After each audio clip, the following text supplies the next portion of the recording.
ನಮಸ್ಕಾರ. ಹವ್ಯಕ ಪಾಕಶಾಲೆಗೆ ಸ್ವಾಗತ. ಇವತ್ತೊಂದು ಸಾಂಪ್ರದಾಯಿಕವಾಗಿ ಮಾಡುವಂತಹ ಒಂದು ಹಳೆ ಕಾಲದ ರೆಸಿಪಿ. ಇದು ದಕ್ಷಿಣ ಕನ್ನಡದಲ್ಲಿ ತುಂಬ ಫೇಮಸ್ ಆಗಿರುವಂಥದ್ದು. ಕಾಯಿ ವಡೆಯನ್ನು ಹೇಗೆ ಮಾಡೋದು ಅಂತ ತೋರಿಸ್ತಾ ಇದ್ದೀನಿ.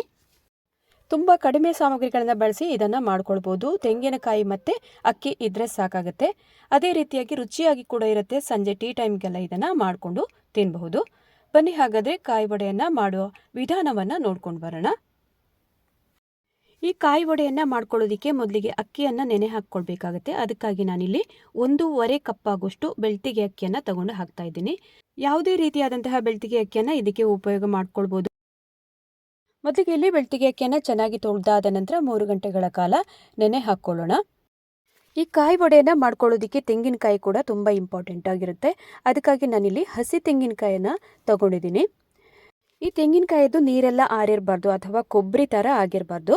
ಅದನ್ನೆಲ್ಲ ಕಾಯಿ ವಡೆಗೆ ಹಾಕೋದ್ರಿಂದ ಅಷ್ಟು ಚೆನ್ನಾಗಿ ಬರಲ್ಲ. ಸ್ವಲ್ಪ ಹಸಿ ತೆಂಗಿನಕಾಯಿ ಸಿಕ್ಕಿದ್ರೆ ಅದರಲ್ಲಿ ರುಚಿಯಾಗಿ ಬರುತ್ತೆ. ಈಗ ನಾನಿಲ್ಲಿ 3 ಗಂಟೆಗಳ ಕಾಲ ನೆಂದಿರುವಂತಹ ಅಕ್ಕಿಯನ್ನು ತೋರಿಸ್ತಾ ಇದ್ದೀನಿ. ಇನ್ನೀಗ ಅದು ನೀರನ್ನೆಲ್ಲ ಬಸ್ದು ಒಂದು ಸೈಡಿಗೆ ಇಡೋಣ. ಅದರ ನಂತರ ನಾನಿಲ್ಲಿ ತೆಂಗಿನಕಾಯಿ ತುರಿಯನ್ನು ಕೂಡ ನಾವೀಗ ತಗೊಳ್ಬೇಕಾಗತ್ತೆ. ತುರಿದು ಇಟ್ಕೊಂಡಿದ್ದೀನಿ. 1.5 ಕಪ್ ಆಗೋಷ್ಟು ನಾವೀಗ ಅಕ್ಕಿ ತಗೊಂಡ್ರೆ ಅಷ್ಟೇ ಪ್ರಮಾಣದಲ್ಲಿ ತೆಂಗಿನಕಾಯಿ ತುರಿಯನ್ನು ಕೂಡ ತಗೊಳ್ಬೇಕಾಗುತ್ತೆ. ನಾನಿಲ್ಲಿ 1.5 ಕಪ್ ಆಗೋಷ್ಟು ತೆಂಗಿನಕಾಯಿ ತುರಿಯನ್ನು ಕೂಡ ಒಂದು ಬಟ್ಲಲ್ಲಿ ಹಾಕ್ತಾ ಇದ್ದೀನಿ. ಅಷ್ಟು ಅದರ ಕಪ್ಪಾಗಿರುವಂತಹ ಪೋರ್ಷನನ್ನೆಲ್ಲ ತೆಗಿಬೇಕು. ಬೆಳ್ಳಗಿರುವಂತಹ ಭಾಗವನ್ನು ಹಾಕಿದರೆ ತುಂಬ ಚೆನ್ನಾಗಿ ಕಲರ್ ಕೂಡ ಬರುತ್ತೆ. ಈಗ 1.5 ಕಪ್ ಆಗೋಷ್ಟು ಕಾಯಿ ತುರಿಯನ್ನು ಕೂಡ ಹಾಕ್ಕೊಂಡಿದ್ದಾಯಿತು. ಆಮೇಲಿಂದ ಬೆಳ್ತಿಗೆ ಅಕ್ಕಿಯನ್ನು ಕೂಡ ಒಟ್ಟಿಗೆ ಹಾಕ್ಕೊಂಡು ನಾವೀಗ ಗ್ರೈಂಡರಲ್ಲಿ ಹಾಕಿ ರುಬ್ಕೊಳ್ಬೇಕು. ಈಗ ಮೊದಲಿಗೆ ನಾವು ತೆಂಗಿನಕಾಯಿಯನ್ನು ಹಾಕ್ಕೊಳ್ಬೇಕಾಗತ್ತೆ ರುಬ್ಬೋದಕ್ಕೆ. ಅದಕ್ಕಾಗಿ ಸ್ವಲ್ಪ ಸ್ವಲ್ಪನೇ ಹಾಕಿ ಆದ ನಂತರ ಮತ್ತೆ ಅಕ್ಕಿಯನ್ನು ಆ್ಯಡ್ ಮಾಡ್ಕೊಳ್ಬೇಕು ಇದಕ್ಕೆ. ಈಗ ನೋಡಿ ಅಕ್ಕಿಯನ್ನು ಹಾಕ್ತಾ ಇದ್ದೀನಿ. ಇನ್ನು ರುಬ್ಬೋದಕ್ಕೆ ತುಂಬ ಕಷ್ಟ ಅನಿಸಿದಾಗ ಮಾತ್ರ 1 ಸ್ಪೂನ್ ಆಗೋಷ್ಟು ನೀರನ್ನು ಹಾಕ್ಕೊಂಡ್ರೆ ಸಾಕಾಗತ್ತೆ. ವಿಪರೀತ ನಾವು ನೀರನ್ನು ಇದಕ್ಕೆ ಕಾಯಿ ವಡೆಗೆ ಹಾಕುವಂಗಿಲ್ಲ ಹಿಟ್ಟನ್ನು ರುಬ್ಕೊಳ್ಳುವಾಗ. ಅದಕ್ಕಾಗಿ ನಾನೀಗ ಇಲ್ಲಿ ನೋಡ್ತಾ ಇರ್ಬೋದು ರುಬ್ಕೊಳ್ಳೋದಕ್ಕೆ ಗ್ರೈಂಡರಲ್ಲಿ ಸ್ವಲ್ಪ ಕಷ್ಟ ಆಗ್ತಿದೆ. ಆವಾಗ 1 ಸ್ಪೂನ್ ಆಗುವಷ್ಟು ನೀರನ್ನು ಆಗಾಗ ಹಾಕಿದರೆ ಸಾಕಾಗುತ್ತೆ. ಈಗ ಕಪ್ಪಳತೆಯಲ್ಲಿ ಹೇಳೋದು ಅಂತಂದರೆ ಟೋಟಲ್ ಆಗಿ 1/4 ಕಪ್ಪಳತೆಯಲ್ಲಿ ಅರ್ಧದಷ್ಟು ಹಾಕಿದರೆ ಸಾಕಾಗುತ್ತೆ. ಈಗ ನೀವು ಮಿಕ್ಸಿಯಲ್ಲಿ ಕೂಡ ಹಾಕಿ ರುಬ್ಕೊಳ್ಬೋದು. ಆದರೆ ನೀರಿನ ಪ್ರಮಾಣವನ್ನು ನೋಡಿಕೊಂಡು ಹಾಕ್ಕೊಳ್ಬೇಕಾಗತ್ತೆ. ಉಂಡೆ ಕಟ್ಟುವ ಹದಕ್ಕೆ ನಾವೀಗ ಅಕ್ಕಿ ಮತ್ತು ತೆಂಗಿನಕಾಯಿಯನ್ನು ರುಬ್ಕೊಳ್ಬೇಕಾಗತ್ತೆ. ನೈಸ್ ಅಂದರೆ ಅಷ್ಟು ನುಣ್ಣಗೆ ರುಬ್ಕೊಳ್ಬೇಕು. ಇದನ್ನು ಗಂಧದ ಥರ ಮಾಡ್ಕೊಳ್ಬೇಕು. ಆವಾಗ ಉಬ್ಬಿಕೊಂಡು ಕೂಡ ಚೆನ್ನಾಗಿ ಬರುತ್ತೆ. ಈಗ ನೋಡ್ತಿರ್ಬೋದು ನಾನೀಗ ಸ್ವಲ್ಪ ನೀರನ್ನು ಆ್ಯಡ್ ಮಾಡ್ಕೊಳ್ತಾ ಇದ್ದೀನಿ. ನೋಡಿ ಜಸ್ಟ್ ಅಷ್ಟೇ ಹಾಕಿದ್ದೀನಿ. 1 ಸ್ಪೂನ್ ಆಗುವಷ್ಟು ಈಗ ಹಾಕಿದ್ದೀನಿ. ಮತ್ತೆ ನೋಡಿಕೊಂಡು ಆಮೇಲೆ ಹಾಕ್ಕೊಳ್ಬೋದು. ಇನ್ನು ಕೈಯಿಂದ ಹೀಗೆ ಮಾಡ್ತಾ ಇರಬೇಕು. ಹಿಟ್ಟನ್ನೆಲ್ಲ ಆಗಾಗ ಒಂದೇ ಕಡೆ ಸೆಟ್ಲಾಗೆಲ್ಲ ಇದ್ದರೆ ಅದನ್ನು ಬೇರೆ ಬೇರೆಯಾಗಿ ಮಾಡ್ಕೊಳ್ಬೇಕಾಗುತ್ತೆ. ಇನ್ನು ನಾವಿದಕ್ಕೆ ಸ್ವಲ್ಪ ಹಳದಿ ಪೌಡ್ರ್ ಮತ್ತು ಜೀರಿಗೆಯನ್ನು ಹಾಕ್ಕೊಳ್ಬೇಕಾಗತ್ತೆ. ಸಣ್ಣ ಸ್ಪೂನಲ್ಲಿ ಅರ್ಧ ಸ್ಪೂನ್ ಆಗುವಷ್ಟು ನಾನಿಲ್ಲಿ ಹಳದಿ ಪೌಡ್ರನ್ನು ಆ್ಯಡ್ ಮಾಡ್ಕೊಂಡಿದ್ದೀನಿ. ಆಮೇಲೆ 1 ಸ್ಪೂನ್ ಆಗುವಷ್ಟು ಜೀರಿಗೆಯನ್ನು ತಗೊಂಡು ಹಾಕ್ತಾ ಇದ್ದೀನಿ. ಇನ್ನು ರುಚಿಗೆ ತಕ್ಕಷ್ಟು ಉಪ್ಪನ್ನು ಕೂಡ ಹಾಕ್ಕೊಳ್ಬೇಕು. ಮಂಗಳೂರು ಕಡೆ ಎಲ್ಲ ಜಾಸ್ತಿ ಕಲ್ಲು ಉಪ್ಪನ್ನೇ ನಾವು ಉಪಯೋಗ ಮಾಡ್ತೀವಿ. ಹಾಗಾಗಿ ಕಲ್ಲುಪ್ಪನ್ನೇ ಹಾಕಿದ್ದೀನಿ. ಇನ್ನು ಇದಕ್ಕೆ ನಿಮಗೆ ಖಾರಕ್ಕೆ ಬೇಕು ಅಂದರೆ ಹಸಿಮೆಣಸಿನಕಾಯಿಯನ್ನು ಒಂದನ್ನು ಹಾಕ್ಕೊಳ್ಬೋದು. ನಾನಿಲ್ಲಿ ಹಾಕ್ಕೊಳ್ಳೋದಕ್ಕೆ ಹೋಗಲಿಲ್ಲ. ಜಸ್ಟ್ ಇಷ್ಟೇ ಸಾಕಾಗುತ್ತೆ. ಪರಿಮಳವಾಗಿ ಬರುತ್ತೆ. ಈಗ 3/4 ಅಂಶ ನಾನು ಹಿಟ್ಟನ್ನು ರುಬ್ಬಿ ಆದ ನಂತರ ತೋರಿಸ್ತಾ ಇದ್ದೀನಿ. ನೋಡಿ ಕಂಪ್ಲೀಟಾಗಿ ಗ್ರೈಂಡರ್ ಸ್ಟಾಪ್ ಆಗಿದೆ. ಹಾಗಾಗಿ ರುಬ್ಕೊಳ್ಳೋದಕ್ಕೆ ಕಷ್ಟ ಅನಿಸಿದೆ. ಈಗ ಇನ್ನೂ ಸ್ವಲ್ಪ ನೀರನ್ನು ಆ್ಯಡ್ ಮಾಡ್ಕೊಂಡಿದ್ದೀನಿ. ಒಂದು 2 ಸ್ಪೂನ್ ಆಗೋಷ್ಟು ನೀರನ್ನು ಮತ್ತೆ ಹಾಕ್ಕೊಂಡಿದ್ದೀನಿ. ಇನ್ನು ನುಣ್ಣಗೆ ರುಬ್ಕೊಳ್ಳೋಣ. ಗಂಧದ ಥರ ನಾನು ಆಗಲೇ ಹೇಳಿದಂತೆ ಚೆನ್ನಾಗಿ ರುಬ್ಕೊಂಡಾದ ನಂತರ ಉಂಡೆ ಕಟ್ಟುವ ಹದಕ್ಕೆ ನಾವು ಇದನ್ನು ಇನ್ನೀಗ ಮಾಡ್ಕೊಳ್ಳೋಣ.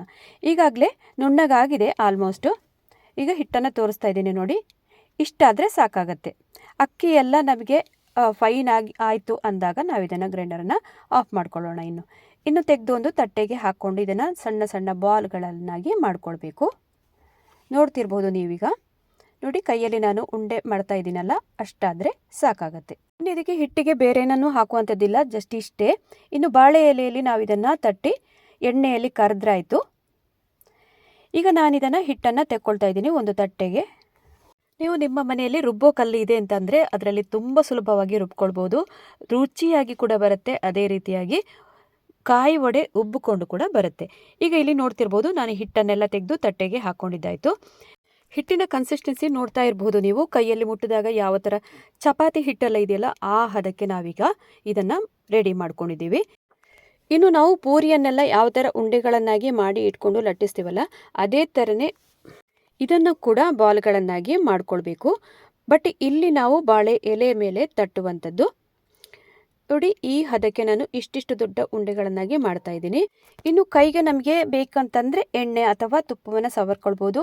ಇಲ್ಲಿ ಏನನ್ನು ನಾನು ಬಳಸಿಲ್ಲ ನೋಡಿ, ಹಾಗೇ ಉಂಡೆ ಮಾಡ್ಕೊಳ್ಳೋದಕ್ಕೆ ಬರುತ್ತೆ. ಯಾಕಂದರೆ ಅಲ್ಲಿ ನಾವು ತೆಂಗಿನಕಾಯಿ ತುರಿಯನ್ನು ಹಾಕಿರೋದ್ರಿಂದ ಅದರಲ್ಲಿ ಎಣ್ಣೆಯ ಅಂಶ ಬಿಟ್ಕೊಳ್ಳುತ್ತೆ. ಈಸಿಯಾಗಿ ಉಂಡೆಗಳನ್ನಾಗಿ ಮಾಡ್ಕೊಳ್ಬೋದು. ಎಲ್ಲವನ್ನು ಅದೇ ರೀತಿಯಾಗಿ ಮಾಡಿ ಇಟ್ಕೊಂಡಿದ್ದೀನಿ.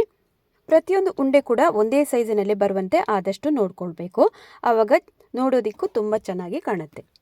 ಈಗ ಅರ್ಧ ಭಾಗದಷ್ಟು ನಾನೀಗ ಉಂಡೆಗಳನ್ನಾಗಿ ಮೊದಲು ಮಾಡ್ಕೊಂಡಿದ್ದೀನಿ. ಆಮೇಲೆ ನಾವು ನೆಕ್ಸ್ಟ್ ಇದನ್ನು ಒಮ್ಮೆ ಕರೆದು ತೆಕ್ಕೊಂಡಾದ ನಂತರ ನೆಕ್ಸ್ಟ್ ಇದನ್ನು ಮತ್ತೆ ಮಾಡ್ಕೊಳ್ಳೋಣ.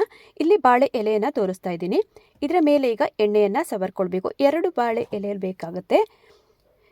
2 ಬಾಳೆ ಎಲೆ ಮೇಲೆ ಕೂಡ ಎಣ್ಣೆಯನ್ನು ಹಾಕ್ಕೊಂಡು ಸ್ಪ್ರೆಡ್ ಮಾಡ್ಕೊಳ್ಬೇಕು ಚೆನ್ನಾಗಿ.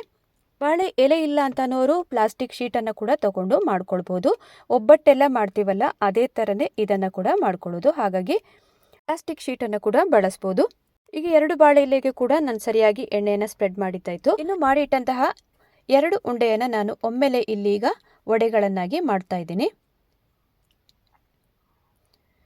ಇನ್ನು ಅದರ ಮೇಲಿಂದ ನಾವಾಗಲೇ ಎಣ್ಣೆ ಹಚ್ಚಿ ಇಟ್ಟಂತಹ ಬಾಳೆ ಎಲೆಯನ್ನು ಇಟ್ಕೊಳ್ತಾ ಇದ್ದೀನಿ.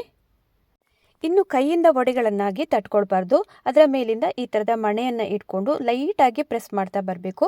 ತುಂಬ ತೆಳ್ಳಗಾದರೆ ಈ ವಡೆ ಅಷ್ಟು ಚೆನ್ನಾಗಿ ಬರಲ್ಲ. ಅದಕ್ಕಾಗಿ ಹದ ದಪ್ಪ ನೋಡಿಕೊಂಡು ಇದನ್ನು ಪ್ರೆಸ್ ಮಾಡಿ ಇಟ್ಕೊಳ್ಬೇಕು. ನಾನು ಈಗಾಗಲೇ ಎಣ್ಣೆಯನ್ನು ಕಾಯೋದಕ್ಕೆ ಇಟ್ಟಿದ್ದೀನಿ ಸ್ಟವ್ ಮೇಲೆ. ಇದನ್ನು ಮೀಡಿಯಂ ಉರಿನಲ್ಲೇ ಕರೆದು ತಗೊಳ್ಬೇಕಾಗುತ್ತೆ.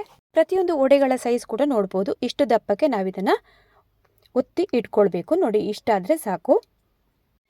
ಇನ್ನು ನಾವಿದನ್ನು ಕಾದ ಎಣ್ಣೆಯಲ್ಲಿ ಪೂರಿ ಎಲ್ಲ ಕರೆದು ತಗೊಳ್ತೀವಲ್ಲ ಅದೇ ಥರನೇ ಇದನ್ನು ಕೂಡ ಎಣ್ಣೆಯಲ್ಲಿ ಕರೆದ್ರಾಯಿತು. ಈಗಾಗಲೇ ಎಣ್ಣೆ ತುಂಬ ಬಿಸಿಯಾಗಿದೆ. ನಾನೀಗ ಒಂದೊಂದಾಗಿ ಹಾಕ್ತಾ ಇದ್ದೀನಿ.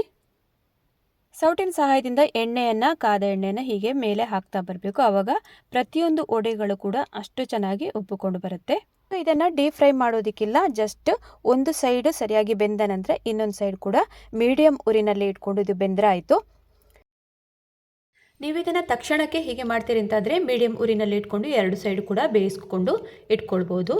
ಅಥವಾ 1 ವಾರ ಎಲ್ಲ ಇಡ್ತೀರಿ ಅಂತಾದರೆ ಕಮ್ಮಿ ಉರಿಯಲ್ಲಿ ಇಟ್ಕೊಂಡು ಇದನ್ನು ಡೀಪ್ ಫ್ರೈ ಮಾಡಿ ತಗೊಳ್ಬೋದು. ತುಂಬ ಹಳೆಯ ಸಾಂಪ್ರದಾಯಿಕ ತಿಂಡಿ ಇದು. ದಕ್ಷಿಣ ಕನ್ನಡದಲ್ಲಿ ಮಾಡ್ತಾಯಿದ್ರು. ಈಗ ಅಂತೂ ಅಳಿವಿನಂಚಿನಲ್ಲಿ ಇದೆ ಇದು ಸಂಜೆ ಟೀ ಟೈಮ್ಗೆಲ್ಲ ಪರ್ಫೆಕ್ಟ್ ಆಗಿರುವಂತಹ ಇದು ಸ್ನ್ಯಾಕ್ಸ್ ರೆಸಿಪಿ ಅಂತ ಹೇಳ್ಬೋದು. ತುಂಬ ರುಚಿಯಾಗಿರುತ್ತೆ ಕೂಡ, ತಿನ್ನೋದಕ್ಕೆ ಅಷ್ಟೇ ಸಾಫ್ಟ್ ಆಗಿ ಕೂಡ ಬರುತ್ತೆ. ಮನೆಯಲ್ಲಿ ನೀವು ಕೂಡ ಇದನ್ನು ಇದೇ ವಿಧಾನದಲ್ಲಿ ಟ್ರೈ ಮಾಡಿ ನೋಡ್ತೀರಿ ಅಂತ ಅಂದ್ಕೊಂಡಿದ್ದೀನಿ. ಕಾಯಿ ವಡೆಯನ್ನು ಹೇಗೆ ಮಾಡೋದು ಅಂತ ನೋಡ್ಕೊಂಡು ಬಂದಿದ್ದಾಯ್ತಲ್ಲ. ಇವತ್ತಿನ ರೆಸಿಪಿ ನಿಮಗೆ ತುಂಬ ಇಷ್ಟ ಆಗಿರ್ಬೋದು ಅಂತ ಅಂದ್ಕೊಂಡಿದ್ದೀನಿ. ಇಷ್ಟ ಆದಲ್ಲಿ ಚಾನಲನ್ನು ಸಬ್ಸ್ಕ್ರೈಬ್ ಮಾಡ್ಕೊಳ್ಳಿ. ಅದೇ ರೀತಿ ಪಕ್ಕದಲ್ಲಿರುವ ಬೆಲ್ ಐಕನನ್ನು ಕೂಡ ಪ್ರೆಸ್ ಮಾಡ್ಕೊಳ್ಳಿ. ಇನ್ನು ಒಳ್ಳೊಳ್ಳೆ ರೆಸಿಪಿಗಳೊಂದಿಗೆ ನಾನು ನಿಮ್ಮನ್ನು ಮತ್ತೆ ಭೇಟಿಯಾಗ್ತೀನಿ. ನಿಮ್ಮ ಸಪೋರ್ಟು ಹೀಗೇ ಇರಲಿ ಅಂತ ಕೇಳ್ಕೊಳ್ತಾ ಇದ್ದೀನಿ. ಸಿಗೋಣ ಮುಂದಿನ ವಿಡಿಯೋದಲ್ಲಿ. ಅಲ್ಲಿ ತನಕ ನಮಸ್ಕಾರ.